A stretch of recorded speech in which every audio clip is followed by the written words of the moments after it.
snow because I want to create a naturally spawning snow golem. Now, technically, not.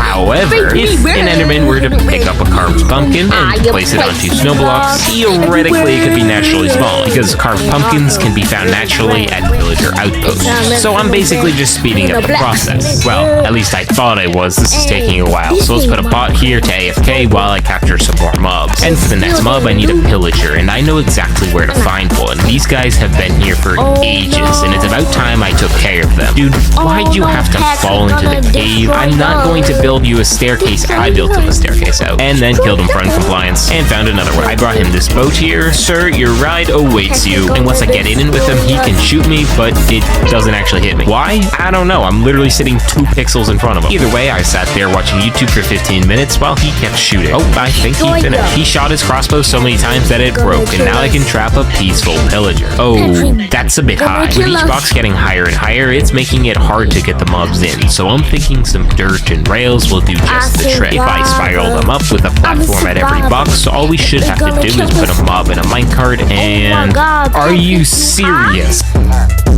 Perfect. First try, and you might not even realize it, but the Endermite is a rare mob, with it only having a 5% chance of spawning when throwing an ender pearl. An end-themed enclosure seems appropriate, and I have endstone, but I need to travel to the end for some of the flowers. If I shoot them with the bow, they drop, and I can use them as decoration for the enclosure. Now just to spawn the Endermite. Ow, this hurts. Hey, there we go. Eli will love his new home. For the next mob, I'm going for a colorful enclosure, so I grabbed a bunch of different wool colors and placed them in a striped pattern. The only other thing I need is a sheep, and if I make Jeff underscore, he automatically starts choosing colors. Now that's pretty cool and rare, if you ask me. Since it's starting tonight, it's a good time to try and find a naturally spawning zombie village, which, like the Endermite, only has a 5% chance of spawn. I've seen a lot of normal zombies. Maybe over there by the forest we'll have some luck. Oh yes, there's one. Now I just gotta figure out how to bring you back. Normally I would just boat, but if I try that, no, can't do that. I could have him just follow me slowly, but I'm not doing that for 500 blocks. So I trapped him in a hole, and X marks the spot. I grabbed some obsidian and built a nether portal that connects right next to where he is. Here buddy, take this hat so you don't burn, and follow me. It was a relatively short trip over the nether roof, but that still only took me to my storage. This way dude, down the stairs, and into the boat. Ow, wait, shoot, I forgot about that. Okay, wait, you just want to come to me? Oh, nope, he's underwater, he's gonna drown. I ended up building him a small bridge to get over the river, and then just leading him to the rail line where I could send him up to his enclosure. He was definitely more tricky, but this next one will be even harder. Our next mob can be found in a woodland mansion, and if I pull up my map, we can see if we head east, there's a woodland mansion right there. And in order to transport a mob that far of a distance, I'm definitely gonna need some obsidian for a portal. Oh, we're out. Good thing in the nether, I've got a chest full of obsidian here. I do love my piglin trader. Now I only need some rails, a minecart, and I'll grab a boat. And now through this portal there should be a woodland mansion. Oh, I am so smart. Now the mob we're looking for is an invoker, and I don't know if these guys have a special spawning place, but I assume... Oh, hello, I see one. He's got the orange coat right there. Alright, first we gotta take these vindicators out. Oh wow, they hit really hard. Okay. Oh no, I get outplayed. Now that the vindicators are gone, it should just be the evoker in there. Let me get my boat out. Oh, I hate these guys. What are, no! Alright, come on, all I need to do is get him in the boat. Boat. Yes, he's in the boat. Fly away. As soon as he was in the boat, it was as simple as creating a rail path to the portal, building a line of rails around the boat, and then driving the boat onto the line of rails so that I could pick up the boat and the evoker in a minecart. There he goes. No. Yes, okay, I don't know how that works, and...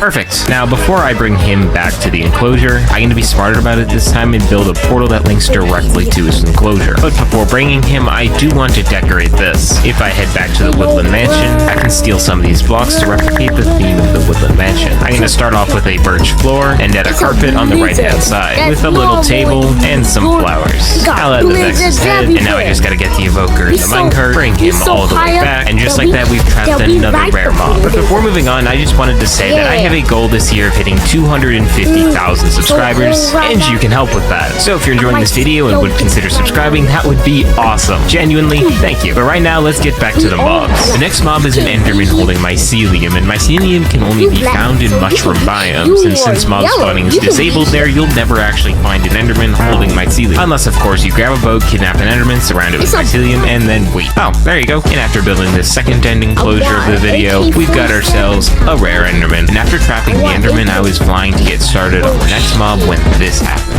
Oh! I was not expecting that to... Okay, these guys are pretty rare. Wait, we need to capture these guys. Wait, I gotta go get a lead quick. I gotta lead in a saddle and headed back to where they had spawned. I wanted to get them in a hole quickly in case it turned to day, because I wasn't sure if they would burn, and I was definitely struggling in trying to do that. After getting one of them successfully in a hole, I used the saddle on just the regular skeleton horse and rode it back to the enclosures. And this will be our first super rare mob. I then decorated both of the enclosures, and then I could bring the other skeleton horse to the enclosure as well, marking the completion of the first two super rare mobs. But before moving on to the rest of the super rare mobs, I need to finish up the final rare mob, which, if you remember from the beginning, is a naturally spawning snow golem. So, they don't appear to be liking this. Let me try changing up the design and maybe it'll help. I went with a more spread out design, and hopefully this helps make me a snow golem. Oh, look at that, we've got one snow golem. I need you to come with me. I brought him through the end portal, and now I have to figure out how to transport him over 1,000 blocks. Alright, well, come on, let's get going. Oh, no. Oh, well, we're back to this again. Hey, there we go. I decided to stick to a boat this time and use the river to my advantage. Using a piston, I can raise him up onto my museum and then just walk him the rest of the way. But before I send you up, I need to set up your enclosure, and I'm thinking a lot of snow will do the trick. I'll add some pumpkins too. Oh, we don't want you. And hopefully he enjoys his brand new home. Now, for the rest of the super rare mobs, I'm gonna need to get myself a trident and some extra levels. After buying the channeling book from a librarian, I now have a trident that can summon lightning during a thunderstorm. I also enchanted it with loyalty, and this is so awesome. I can absolutely hawk it, and it'll come right back to me. Wait. Get sniped. In total, there are 3 mobs I want to trap that have a secret effect when being struck by lightning. Pigs, mushrooms, and creepers are all affected, but for insurance purposes, I'm gonna wait on the creeper. But obviously, I can't do anything until there's a thunderstorm, so let me go trap the next rare mob. And the mob I've been meaning to trap for a little while now is this wandering trader that's been hanging around. And it's simple enough, because if I just get the trader in a boat, he can lead the llamas, and we've got quite the parade going on. I then can bring them back, give them a nice enclosure with plenty of flowers, and send them up the rail line. Oh no. After a couple of minutes of trial and error, I managed to get all the llamas in, and I know that the wandering trader despawns automatically no matter what you do, but I'm hoping if I grab 2 name tags and name tag the llamas that they won't despawn. Either way, I'll obtain the wandering trader's head, so no matter what happens, he can always be there in memory. And with the wandering traders complete, we can move on to one of my personal favorite mobs. For this mob, I need to head to the nether, where I need to get one of these hoglets. Alright, sir, right this way. I'll grab him with the lead and bring him through the portal. Wait,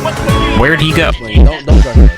When my homeboy takes turns evil and goes back on me, wrecking havoc on the scene, so I get my chainsaw and remove 3,000. Remove 3,000.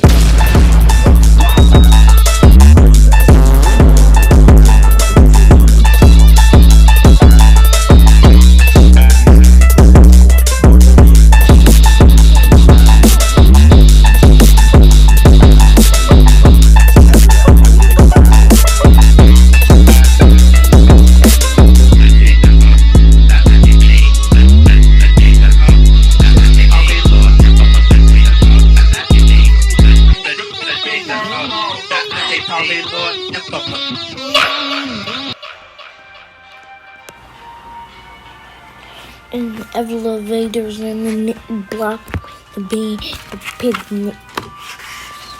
warm up, and cheese, put it in the block, no for weed, but for that weed, hey, look up on weed, finna bleed, hey, then it gon' bleed, nigga, fuck your shit, put it on nigga, fuck your shit, bitch.